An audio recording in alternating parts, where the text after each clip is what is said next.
All right, yeah, this is going to be weird, and I'm not even going to pretend that it isn't because pretending somehow makes it more weird. But, anyways, I'm not talking to you, I'm talking to me.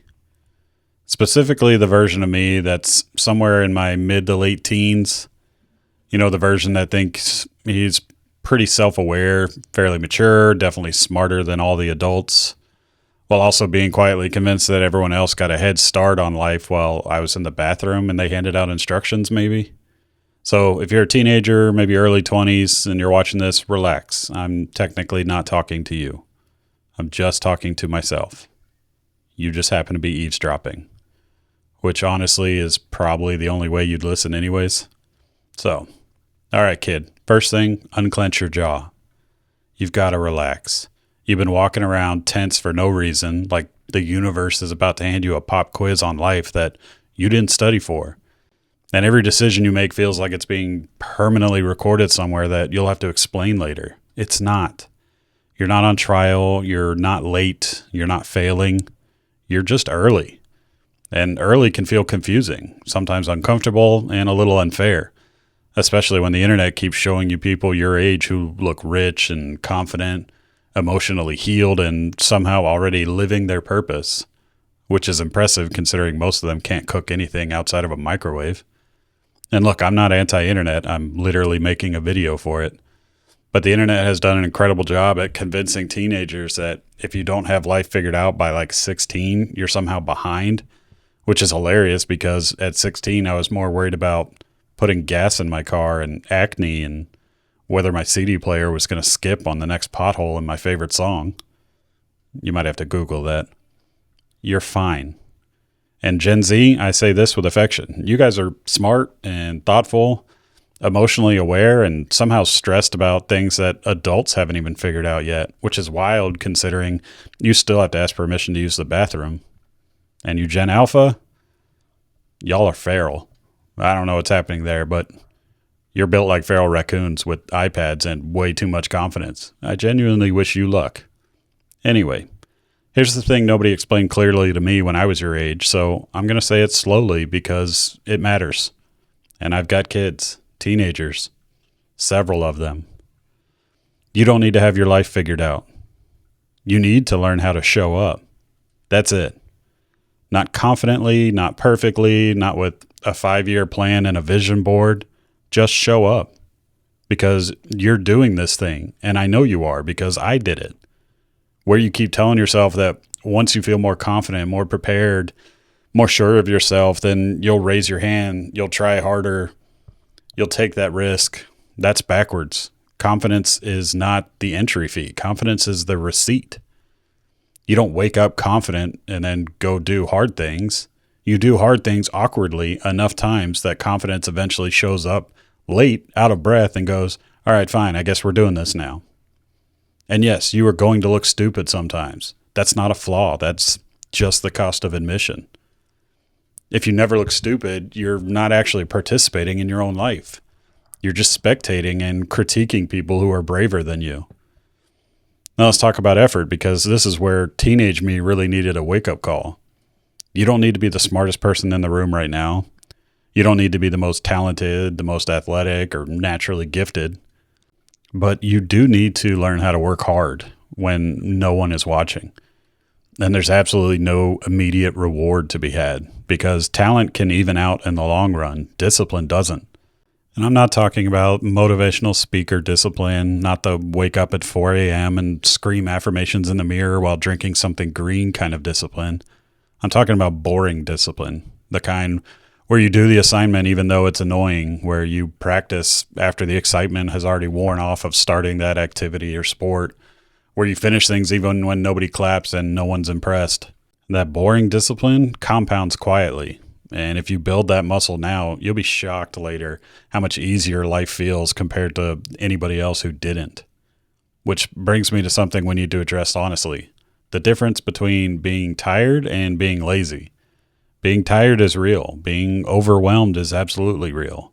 Needing rest is real. But there's also this thing that creeps in, especially when you're young and capable, feel comfortable, and where you start confusing comfort with self-care. Suddenly, anything that feels mildly hard gets labeled as bad for your mental health. And listen, mental health matters, but your brain will lie to you if you let it. Your brain loves comfort. Your brain loves shortcuts. That's what it's trying to find, that quick dopamine hit. Your brain would happily trade your future for a slightly easier afternoon and not feel bad about it at all. So here's some stuff I wish I'd done earlier, not because it's cool, but because it works. If you want your life to feel even remotely together, your room needs to be clean. I don't care how smart you are or how much potential you have. If your room looks like a tornado fought a raccoon and lost, your brain is not operating at full capacity. And this isn't about aesthetics or making your mom happy. It's about control. A clean room tells your brain, I've got this, I can handle my environment. And a messy room just tells you, I can't even manage my own stuff. Now I'm going to go scroll about it. So clean your room fully, not good enough, not just throw everything together or hide it in the closet. Make your bed every morning for a week. Pick your clothes up off the floor. Put trash in a trash can like a functioning human being. Watch how much momentum that creates. And while we're on that, let's talk about your phones. I'm not anti-phone. I'm not anti-internet. My generation grew up with the internet, having to learn as it was getting invented and rolled out to the world. We didn't grow up with phones. The first phones we had were in our late teens, and you could play Snake and text people. And if you texted too much, you would get a massive bill. But I'm familiar with it, obviously. But if you're spending 4 to 6 hours a day scrolling, watching other people live their lives, and then wondering why you feel unmotivated, anxious, or behind, that's not a mystery. That's just input overload. Your brain's exhausted before you even ask it to do anything meaningful. So here's a rule that sounds dumb, but it works.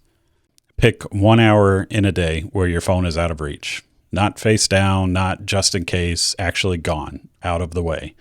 And during that hour, you do something that's actually productive, like homework or reading, cleaning, training, writing, literally anything that requires some effort.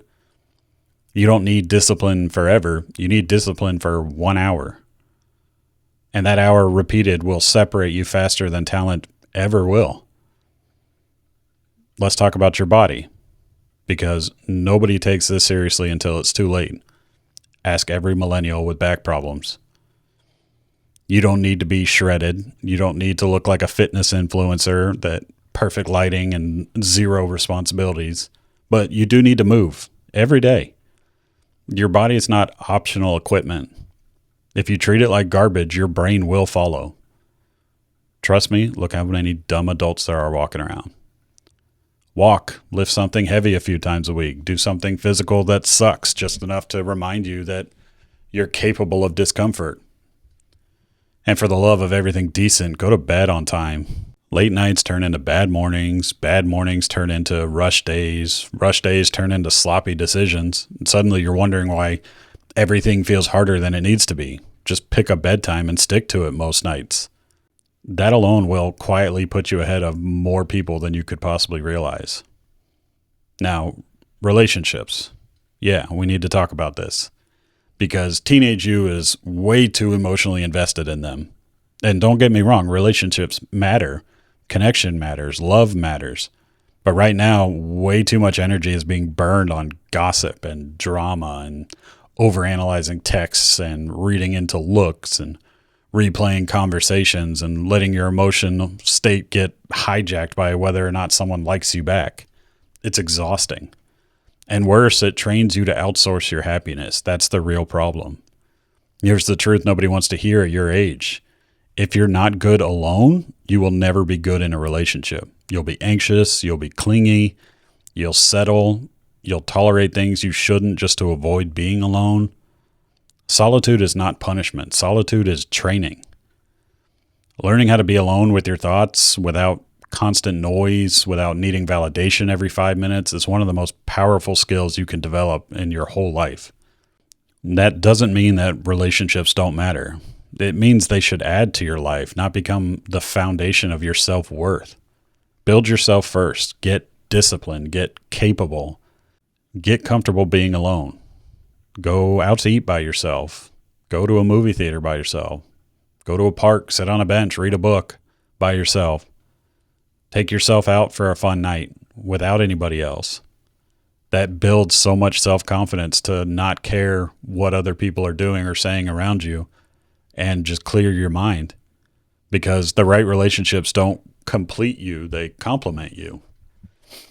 And if you're not solid on your own, no relationship will ever feel stable.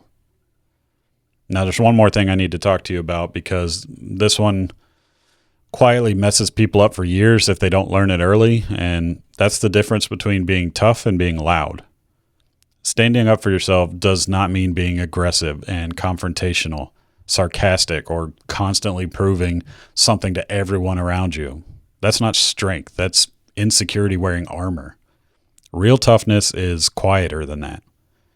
Real toughness is knowing who you are, being comfortable being seen as that person, and not needing everyone to approve it.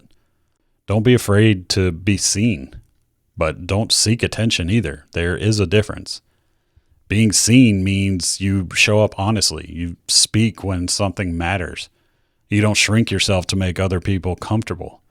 Seeking attention is needing a reaction to feel valid. Try being a content creator on YouTube. You don't need the validation. And if something is wrong, you're allowed to say so. You're allowed to call things out respectfully. You're allowed to say, that's not okay, or I'm not cool with that, without apologizing for existing. Stand up for yourself. It doesn't require raising your voice. It requires having a spine. And that goes for other people too. If you see someone getting pushed around or bullied or talked over, mocked, treated unfairly in any way, and you're in a position to help, do it. Quietly, firmly, without making it about you. Strength isn't about winning. It's about protecting. Let's talk about the negativity and bullying, because this is where people usually mess it up. And I get it. Bullying is different now. Social media, the internet, TikTok, the world, everybody sees it. Bullying's always been the same. It'll always be the same. Just the avenue it uses might change from time to time. Bullies feed on reaction, period. That's the fuel. They want you angry. They want you spiraling. They want control. The moment you stop reacting, their power disappears. And I know it sounds oversimplified, but it's true. Your first move is kindness. Real, calm, boring kindness. Not fake, not passive aggressive. Kindness confuses people looking for chaos. And if that doesn't work, your next move is distance. Walk away. Literally. Walking away is not weakness. It's discernment. And yes, every once in a while, a bully needs a stiff reality check. But that doesn't mean throwing a punch. It means consequences. It means documenting what's happening. It means talking to the people in charge. It means solving the problems instead of becoming part of it. Strength is not violence. Strength is handling things in a way that doesn't follow you for the next 10 years. And here's the challenge I really want you to hear. Stop asking the world to solve your problems. This doesn't mean you don't ask for help. It means you take responsibility for addressing what's in front of you. If something's wrong, you speak up. If something is unfair, you say so. If someone crosses a line, don't pretend it didn't happen. Handle it. Calmly, but directly. And always with integrity. Be tough, but not a douchebag. Learn how to hold your ground without needing to make a scene. That balance is rare, and if you build it now, it'll carry you through every room you ever walk into. And here's the part that ties everything together. No one is coming to save you. Not your teachers, not your parents, not your friends. They'll help, absolutely, but they cannot want your life more than you do. At some point, your life becomes your responsibility, and that's not scary. That is empowering, because control feels good. Not loud good, but quiet good. The kind of good where you know you're moving forward even when no one's watching. So here's the habit that I wish I'd built earlier. Every night before you go to sleep, ask yourself one question. What did I do today that will make tomorrow easier? If the answer is nothing, then that's not shame. That's information. Fix it tomorrow. You don't need a dramatic transformation. You need a long stretch of slightly better days stacked on top of each other. That's how discipline is built. That's how confidence actually forms. That's how solitude turns into strength instead of loneliness. Because confidence doesn't come from attention, it comes from competence. Discipline doesn't come from motivation, it comes from doing small, hard things consistently. And solitude isn't about being alone, it's about knowing who you are when no one is watching. All right, kid, get disciplined, get comfortable being alone, get solid enough that you don't need approval. You're doing better than you think. Just don't stop.